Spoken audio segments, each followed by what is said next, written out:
Hey everybody, how's it going? It is Matt and it is Bloodthirsty Thursday. Yes, folks, it is already Thursday, almost TGIF. Yes. First and foremost, before I go on to anything else, I do want to wish each and every one of you a great morning, evening, dawn, day, or dusk, because life really is too short as is.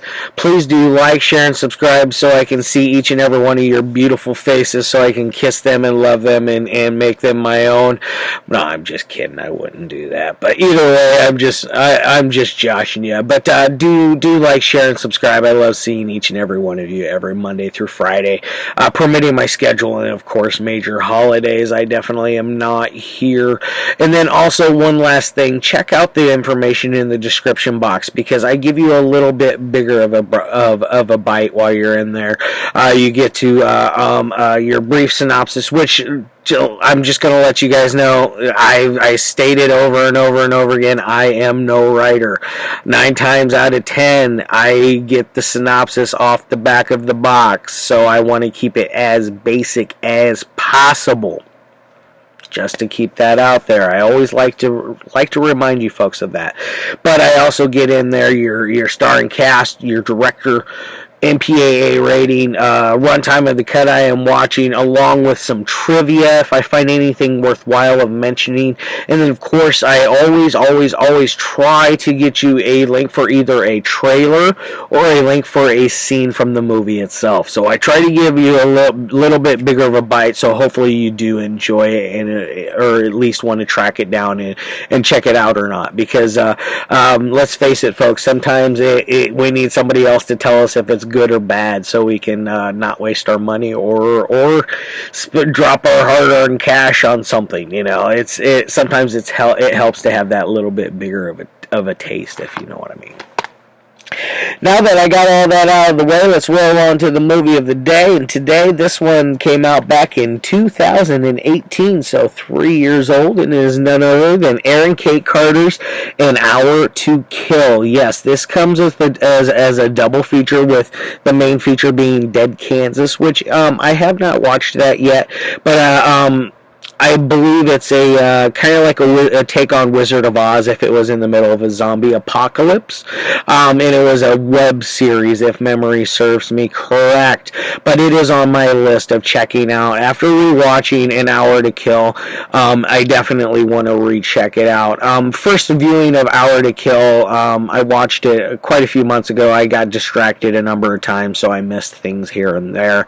I rewatched it today and enjoyed it much more, and it makes me want to check out Dead Kansas even more now. And like I said, they're directed by Aaron Kate Carter. These are the only two things that I know of his. If any of you definitely have, if any of you have seen any of his other works, let me know if they're worth my while, because I definitely am interested in his filming technique and his filming style. It's what you would call a coherent B movie. It makes sense and it doesn't get all stupid and out of place, and you know it definitely keeps a nice momentum, and it's just an all-around fun movie altogether. But before I get onto that, like I said, this is a double feature with Dead Kansas. There are zero special features on this. There is zero reversible artwork. This is from Alpha Entertainment or Oldies Entertainment or Alpha New Cinema, but either way, Alpha doesn't put a lot into their special features or their transfers or just anything really in general. They definitely keep it as basic as can be. Oh, got that scooched down a little bit. Let me fix that. That's going to drive me nuts. Whoop. There we go. Either way, and it is a standard issue pressed DVD, just to let you know. It's not any of that crappy DVD stuff. So everything else, there's no special features, like I was saying. Now it runs at an hour and 36 minutes ish. That's with credits on there as well. You do get a little extended scene throughout the credits with a pig stripper girl, which is right here. I'm a little disappointed because these aren't the panties she's wearing. The ones she's wearing are very, very, very, very small, and I liked them. I liked him on her specifically. But either way, it's a fun scene. But who's all in this? Who do we got? We got Mel Novak, we got Frankie Pozos, we got Aaron Guerrero, Amanda Rao, Joe McQueen, and then Brendan Mitchell, which I know him most as Wet Movie 1. I always enjoy his reviews with him and Cool Dude, or those guys always do some fun stuff together and on their own. I enjoy their YouTube channels. They're pretty good. We got Gabriel Mercado, and then Veronica Ricci, which I don't know if she's any relation to the beautiful Christina Ricci. If she is, that's awesome. If not, oh well, either way, she's a good looking girl herself. Now, and like I said, directed by Aaron K. Carter. Now, exactly what is this movie about? I've gotten here about 6 minutes in, and I haven't told you much about what the movie is. It's essentially an anthology film that follows these two assassins that are out on a job, and while they're waiting, they have an hour till they have to go and do their hit. They're waiting and exchanging stories that they've been through along the way, which are very interesting. The very first one I really, really like. It was called Valkyrie's Bunker. It was basically stuff that was filmed in a old Nazi bunker that was made here in the United States. Yes, folks, I did not know of that until I read the special, or the trivia on IMDb, and I knew right away that had to be mentioned. And then also that story was supposed to be much longer. I read that the film for that was stolen, so they had stuff was deleted, and it took them years and years to finally get it back. So that one, unfortunately, is a little that's probably the only part of it that is a little bumpy, I would say, as far as the stories go. I wish it would have we would have got to see it in its entirety, because it's a very interesting story. And then we got one called Massacre, which is very, very funny. It's about that one has Brandon Wet Movie 1 on there. Him and I believe it was Aaron Guerrero, if memory serves me, or no, Gabriel Mercado. But either way, they are competitive eaters, and one of the hitmen is competing in the contest, and it's to eat a 10-pound burrito in 10 minutes. Blah blah blah blah blah. Either way, you get past that, and you find out that one of the contestants, who happened to be the new champion of the burrito eating contest, is has a series on different foods, such as eating hottest peppers, and they give him this pepper that is spotted kind of like a jaguar. But either way, it is not hot at first, but then after it sits in your belly, it becomes like almost nuclear on how hot it is, because at one point he shows the toilet after he went in there, and there's fire coming out of it. He's taking a bath in there, and all of the blood and stuff is escaping out of his ass into the blood and out of his mouth, and it's quite the scene. It's quite humorous. It cracks me up. And then we got one called Hog Hunters, which is very, very fun. It's about a group of guys that are bowlers, and they got a new member to the team, and the new member to the team is kind of this goofy, dorky guy.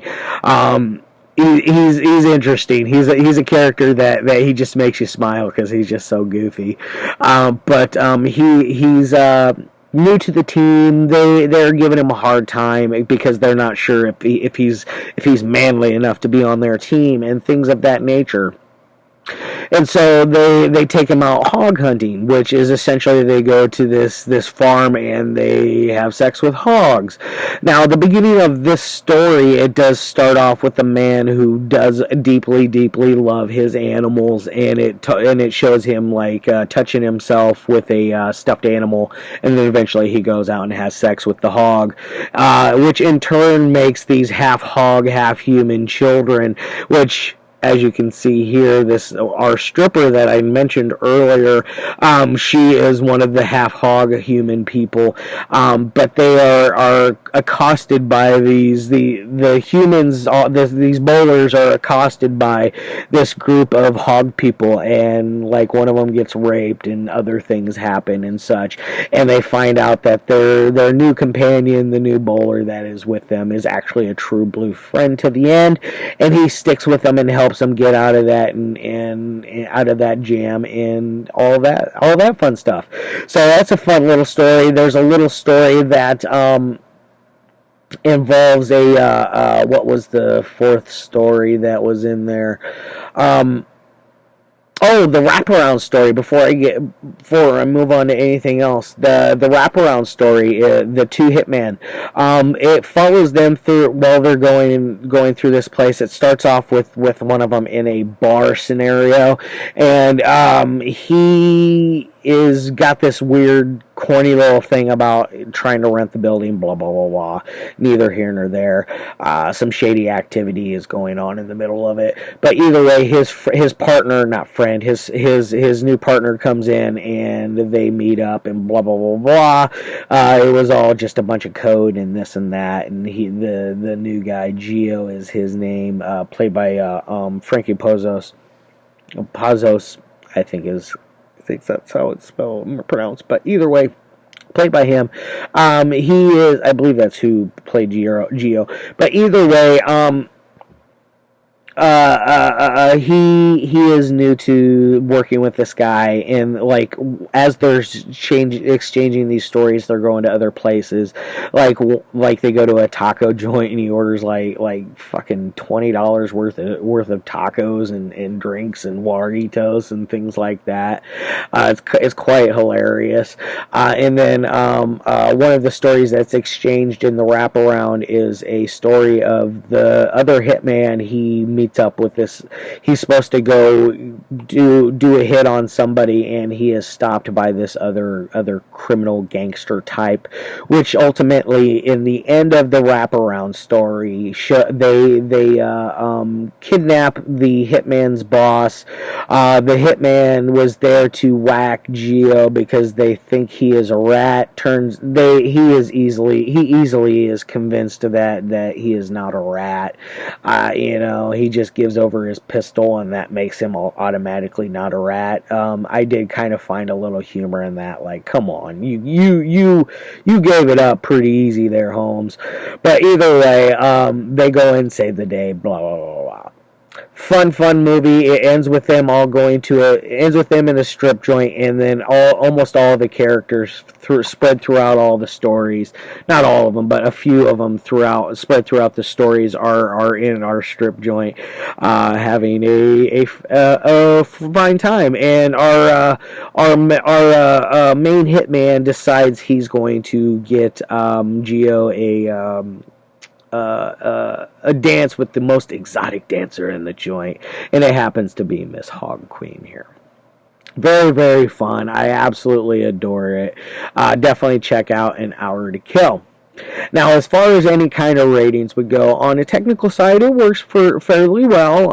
It's kind of I would say a middle of the road movie when it comes to the technical side of the technical ability of it. The editing is on point so that the story doesn't feel like it bogs down or hiccups in any places to where it makes you lose any kind of interest in it. So it definitely does a great job keeping your interest. The acting is fun. It definitely makes me giggle. Sorry. Tickle in the throat. Either way. Back onto the show. But I would say it's probably a 3 out of 5 when it comes to a technical ability. Now, that's not why you watch this. You watch this for the entertainment side. I think this is probably a 4 out of 5 when it comes to an entertainment side. It is above average. I would say this is probably all in all a 6 out of 10 kind of movie, bordering a 7. If you're watching this with a group of like-minded friends, I think you could have a lot of fun double featuring these. And I would really, really like to hear any of your guys' thoughts if you've seen either one of these. Just let me know what you guys think of Aaron K. Carter's work. All right, guys, I'm going to put that down. I'm going to get the hell out of here. I got stuff to do. I'll see you tomorrow with what do I got tomorrow? I'm either doing a Japanese film or an Indonesian film. I'm still debating on which one I do. Either way, I got subtitles in the future. I love your faces, and I'll see you tomorrow.